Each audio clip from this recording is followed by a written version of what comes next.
শক্ত করে ধরে রাখো, ছাড়বা না। শক্ত করে ধরে রাখো, ছাড়বা না।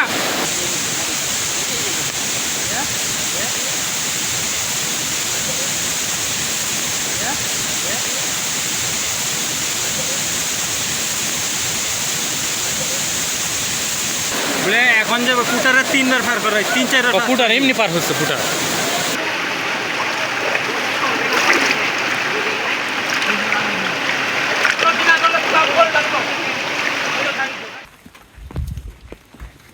তারা তাদের জীবনের ঝুঁকি নিয়ে তাদের 4টা ক্যাম্প, প্রতিটি ক্যাম্পে 12 জন করে টিম, তারা আমাদেরকে সাহায্য সহযোগিতা করে এখানে থানচি পর্যন্ত নিয়ে আসে। এরই মাঝে তারা অনেকভাবে সহযোগিতা করে, খাবার দাবার থেকে শুরু করে এরপর বিভিন্ন কঠিন পরিস্থিতি পার করার জন্য তারা অনেক সাহায্য করে। দড়ি দিয়ে বিভিন্ন কঠিন যে রাস্তাগুলা দড়ি দিয়ে তারা পার করে দেয়, দড়ি দিয়ে পার করে দেয়। এরপর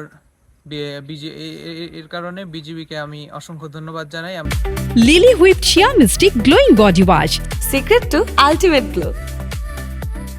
এরকম পরিস্থিতিতে একমাত্র বিজিবি আর কি ওনারা একটু কন্ট্রোলে নিতে পারবে, আর তাদের সাহায্যে আর কি চান্সটা থাকে আর কি বেঁচে যাওয়া। বিজিবি তারপর নিজের উদ্যোগে আমাদের ওই দিক থেকে সহায়তা করে ওদের একটা সেকেন্ড ক্যাম্প আউটসাপার ওইদিকে আমাদের নিয়ে গেছে। তারপর বিজিবি পুরা দায়িত্ব, পুরা রিস্ক ঝুঁকি ওরা নিজেরা গ্রহণ করে আমাদের এই পর্যন্ত থানচি পর্যন্ত পৌঁছায় দিতে। বিজিবি নিজের ঝুঁকি মানে জীবন আর কি ঝুঁকি রেখে।